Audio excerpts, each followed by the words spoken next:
Vamos lá, rapaziada, vídeo curtinho hoje, hein? Eu espero que seja, né? Não sei, porque você já sabe, né? Já consegue ver aí quanto tempo esse vídeo durou. Eu espero que não seja tão longo, até porque não tem tanto para se falar. Eu tô vindo aqui muito mais porque foi um jogo de fato bom de se assistir, né? Um jogo jogado, um jogo com uma montanha-russa de emoções, dentro das emoções possíveis para um jogo como esse, em que duas equipes já entraram em campo classificadas para a próxima fase da Liga dos Campeões, e falar um pouquinho de coisas que tangenciam a partida, como por exemplo a entrevista que eu tive com o Guardiola antes de também depois da partida, mas antes foi um pouquinho mais especial pelo tempo, daqui a pouco eu explico isso, porque eu tô com uma certa pressa também. Porque, cara, hoje o dia foi longo, ontem também, mas hoje especialmente, comecei muito cedo para vir para cá, para cobrir a inauguração da nova estátua aqui do Etihad Stadium, com o trio histórico, no fim dos anos 60, início dos anos 60, para o Manchester City, a melhor fase da história do clube no século XX, um trio que conquistou a Copa da Inglaterra, a Liga Inglesa, a segunda da história do City, a Copa da Liga Inglesa e também a Copa dos Campeões das Copas. Basicamente era um torneio, antigamente, que reunia os campeões das Copas nacionais da Europa, e o City ganhou esse título com esse trio, especialmente liderando tecnicamente aquela equipe, o Colin Bell, que infelizmente já faleceu, o Mike Summerbee, que está vivo e veio aqui junto com a família, muito bonito você ver quando o ídolo é homenageado em vida, e também o Francis Lee, que infelizmente já faleceu. Muito bonita a homenagem do Manchester City para esse trio histórico, para a construção desse clube muito antes da chegada do dinheiro no século XXI.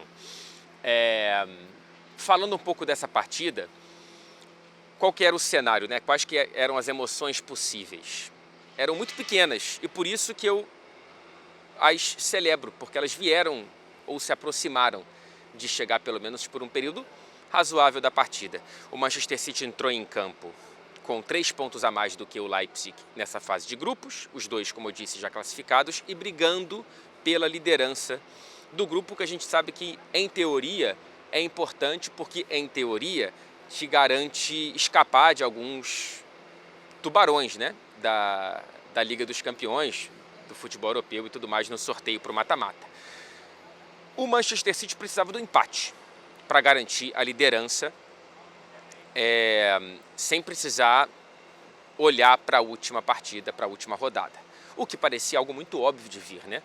E se você não viu o jogo, você pode estar achando que eu estou fazendo drama por nada, mas não foi bem assim, porque o primeiro tempo teve um Leipzig superior ao Manchester City, se aproveitando de erros anormais desse Manchester City, no setor defensivo, mas também na construção de jogo, na troca de passes. Um primeiro tempo, além dos erros óbvios que eu já cito, vi um Bernardo Silva muito abaixo, um Rodri errando muito passe, o Haaland errando o domínio de bola, que poderia levá-lo a marcar gols. Então eu vi um time muito desconexo, o Phil Foden também mal, Grealish mal. Então assim, foi difícil achar um jogador do Manchester City, acho que ninguém jogou bem. Para ser muito sincero, acho que ninguém do Manchester City jogou bem no primeiro tempo. E aí a gente teve 2 erros claros que trouxeram os 2 gols do Leipzig, que foi para o intervalo vencendo por 2-0. Eu já explico as camadas de drama desses 2-0, mas um 2-0 por si só já é uma coisa muito chocante, né? Para o Manchester City, ainda mais vindo do recorde histórico de qualquer clube inglês de invencibilidade dentro de casa na Liga dos Campeões, em competições europeias, na verdade, no caso do City, Liga dos Campeões, mas o recorde é em competições europeias, que agora são 29 jogos sem perder aqui. Não perde desde uma partida lá em 2021 contra o Lyon, ou foi em 2019? Acho que foi 2019. Enfim, um dos dois. Desde então não perde. O recorde anterior era do Arsenal, com 24 partidas. O City agora está chegando quase na 30ª, pode chegar nas oitavas de final da Liga dos Campeões. Pois bem, 2-0 com 2 gols de Luiz Openda, um atacante muito interessante, hein? Muito interessante. Já estava de olho nele, não porque eu acompanho o Leipzig, mas porque ele já tinha marcado contra o Manchester City nessa Champions, e por ser o artilheiro da equipe, acho que agora 13 gols em 20 partidas na temporada, um número bastante razoável. Atacante belga de 23 anos, rápido, classudo, aproveitou as duas chances de maneira como se tivesse, né, lavando uma cueca em casa. Não parecia estar jogando contra o Manchester City em Manchester. Ficou a um de repetir o feito de outro jogador do Leipzig que saiu daqui com hat-trick não faz tanto tempo assim, que foi o Nkunku, que agora está no Chelsea, numa goleada do Manchester City de 6-3 para cima do Leipzig. Aqui o Nkunku saiu com 3 gols marcados. Enfim, o Openda fez um primeiro tempo espetacular, Leipzig perdendo chances com Xavi Simons antes do 2-0. O City também perdeu chances, sei lá, 2 ou 3 aí, claras que eu diria. Mas, no fim das contas, foi punido com erros individuais, principalmente. Primeiro de Akanji e depois de Rúben Dias, que se o árbitro fosse um pouco mais seguro na marcação da falta, que eu achei que não existiu, é quase que um paradoxo, porque eu explico, o Dias já estava com um cartão amarelo. E no fim do primeiro tempo ele faz uma falta para evitar o contra-ataque do Leipzig, que, na minha opinião, não foi falta. Mas como ele marcou, era para dar o amarelo, entendeu? Eu acho que ele meio que deu a falta sem ter muita certeza, ou se arrependeu e aí tentou compensar não dando o amarelo. Enfim, de qualquer forma, o Rúben Dias teve o primeiro tempo tão ruim, o que não é novidade nessa temporada. Quem está acompanhando o canal e os jogos do Manchester City sabe muito bem. Contra o Chelsea já tinha ido muito mal, enfim. Tanto é que ele sai no intervalo também por conta dessa questão do cartão. O Dias poderia ter sido expulso. E aí dificultaria muito a missão do Manchester City. Porque o 2-0 tinha algumas camadas. E já estou aqui falando pra caramba, né? Ai, meu Deus do céu. Por que tinha 2 camadas? Porque tinha 2 camadas. O 2-0 tinha muitas camadas. Porque além da derrota, o Manchester City estava a 1 gol. Bom, a derrota por si só já obrigaria o City a ter que buscar pontos, provavelmente 3, fora de casa na última rodada contra o Estrela Vermelha em Belgrado, que dizem que é um inferno. Queria muito poder ir a esse jogo, mas eu imagino que a TNT não vai me enviar porque ele não vale nada agora, né? Mas se valesse, seria uma experiência muito grande, né? Lá no Maracanã de Belgrado, queria muito viver aquilo lá. Seria um inferno, cara, para o Manchester City. Seria um inferno para o Manchester City. Então teria que ir lá para pontuar, porque a derrota para o Leipzig que faria os times empatarem em número de pontos. E aí, cara, se o City tropeça lá e o Leipzig, que recebe o Young Boys na última rodada na Alemanha, vence, o que é um resultado normal, o City ficaria na segunda colocação. Então, assim, a derrota já era muito ruim. Se o Leipzig faz o terceiro, é improvável. Nossa, caramba, Fred, que drama. Tava 2-0. Se fosse 3, por conta dos critérios de desempate na fase de grupos, que olha para o confronto direto, o Leipzig sairia desse confronto direto contra o Manchester City com um saldo maior. Perdeu de 3-1 em casa e venceria 3-1 fora, 3-0 fora. E esse resultado faria com que o Leipzig fosse para a última rodada à frente do Manchester City, o que é o pior dos mundos, né? Porque aí o City não dependeria só de si para garantir essa primeira colocação. Enfim, por isso que o intervalo foi um momento tenso do jogo. Cara, o que vai acontecer? Lembrando que o Guardiola mexeu na equipe, 4 trocas em relação à equipe que empatou com o Liverpool. Ele tirou o Ederson, colocou o Ortega, que não comprometeu, foi bem. Ele tirou o Ake e colocou o Vardiol. E aí o Vardiol ficou na esquerda e a zaga formada por Akanji e Dias, o Walker na direita. O meio campo com o Rodri, e aí ele tira o Julian Álvares e coloca o Rico Lewis. E tira o Doku e coloca o Grealish. Então o time começou com o Rodri como volante, com o Rico Lewis do lado, o Bernardo na ponta direita, o Foden na posição do Álvares, originalmente do De Bruyne, e o Grealish na esquerda com o Haaland na frente. Foram 4 trocas. E não estava funcionando como eu disse aqui, né? E no intervalo ele tira o Rúben Dias e coloca o Ake, que entra como zagueiro, o Vardiol permanece na esquerda. E aí a gente, logo depois, o Guardiola já acho que com 5 minutos de segundo tempo, alguma coisa ele queria ver em 5 minutos e não viu, e ele coloca a dupla Julian Álvares e Jeremy Doku na partida. Ele tira o Kyle Walker e aí coloca o Rico Lewis na direita, puxa o Bernardo e coloca o Álvares no meio, abre o Foden e aí o Doku naturalmente na posição do Grealish, e o time muda, né? O Foden cresce no jogo, dá assistência para o primeiro gol, marcado por Haaland, um gol importante porque o Haaland bate outro recorde na carreira. Ele na Liga dos Campeões, ele já foi o cara que mais rapidamente chegou a 15 gols, 20, 25, 30, 35 e agora 40. 40 gols em 35 jogos na carreira dele na Premier League. O recorde anterior, né, o mais rápido a chegar a 40 gols, tinha sido Ruud van Nistelrooy, com 45 jogos. O Haaland rasga esse recorde com 10 jogos a menos. 40 gols marcados na Liga dos Campeões. Ele está a 3 do Mbappé, que marcou hoje também, né, de pênalti. E ele está a 3 também de Del Piero e Neymar.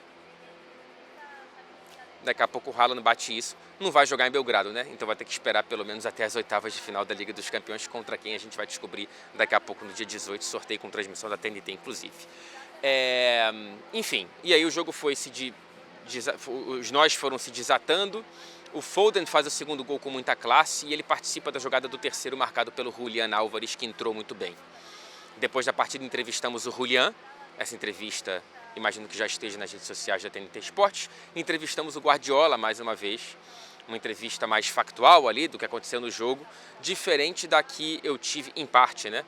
Na véspera da partida, mencionei aqui na abertura do vídeo, é uma coisa muito rara, foi a primeira vez que eu tive o acesso a uma entrevista exclusiva com o Pep Guardiola antes da partida, o que muda muito o caráter, tá? Antes da partida, esses caras eles estão, claro que focados no jogo, mas eles não estão como vem depois do jogo, que é com toda aquela adrenalina, carga emocional, ainda mais em jogos muito desgastantes, mentalmente, fisicamente e tudo mais, emocionalmente, que aí é um caráter de entrevista muito mais corrido, muito mais...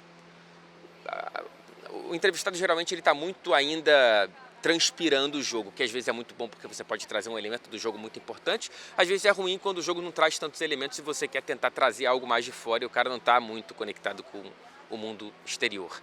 Antes da partida não, é raro o Manchester City dar, como eu falei, primeira vez que a gente conseguiu esse acesso e foi bacana porque essas entrevistas pós-jogo geralmente tem 1 minuto e meio, 2 no máximo, essa com o Guardiola parece não ser muito, para quem assiste meus vídeos é muito pouco porque eu sempre falo pra caramba como hoje mais uma vez, falo pelos cotovelos, como diriam os antigos, mas foram 5 minutos sentado, assim, tipo, que dá um caráter, né, mais, vamos passar um café, né, vamos, já viu aqui os classificados do jornal de hoje? Algo, né, um pouco mais intimista, enfim, essa entrevista tá exclusiva toda, na íntegra, no YouTube, aqui mesmo no YouTube, só que no canal da TNT Esportes, enfim, claro, perguntando de City, da véspera dessa partida, do Leipzig e tudo mais, mas trazendo algo que, por mais que possa ser chato, e às vezes é mesmo, né, ter que ficar batendo na tecla de Brasil, futebol brasileiro e tudo mais, às vezes eu acho bom, porque pode sair coisa interessante, e outras vezes eu acho que faz parte mesmo do trabalho. Eu estou aqui para falar com o público brasileiro, por mais que talvez você seja uma pessoa que adora, sei lá, entender por que o Doku joga e não o Grealish ou o contrário, a maioria não tá nem aí. Se o Jeremy Doku ele passa ali na Praça Sans Penha do Rio de Janeiro, ele não tira uma foto. É um exemplo para mostrar que, mesmo que o Guardiola fale algo que, sei lá, para você seja chato sobre a seleção brasileira, ele falar algo sobre a seleção brasileira, dá muito mais visibilidade. E aí aquela velha questão, né? Que eu acho um debate interessante, inclusive, né?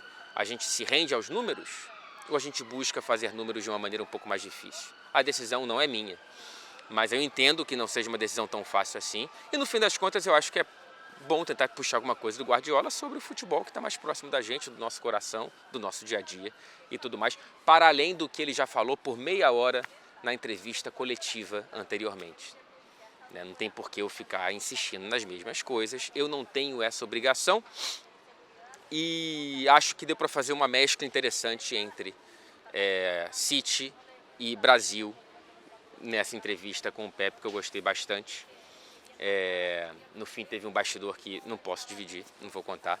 Mas que foi bacana assim para mostrar como que a relação ela foi bem construída, foi bem costurada ao longo desses anos, enfim. É algo que eu me orgulho muito mesmo assim. Com o Pep, com o Klopp eu vejo menos, né? Ainda mais essa temporada que o Liverpool não está na Liga dos Campeões, infelizmente perdi um pouco a conexão, mas espero que eu possa reatá-la em breve. Certamente o Liverpool estará na próxima Liga dos Campeões, né?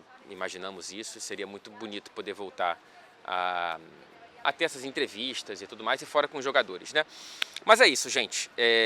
Já falei mais do que deveria. Eu agora vou embarcar para Istambul. Eu vou para Londres ainda agora de madrugada e vou tentar ver se eu consigo dormir no caminho. Pego um voo muito cedo para chegar em Istambul a tempo do jogo. Eu falei do inferno de Belgrado, que poderia ser o próximo estágio do City na Liga dos Campeões e não será. O Manchester United terá o inferno de Istambul. E eu vou estar lá para ver. Estou muito ansioso. A torcida do Galatasaray vai ser um negócio de louco. E teremos, evidentemente, vídeo aqui depois da partida. Valeu, gente!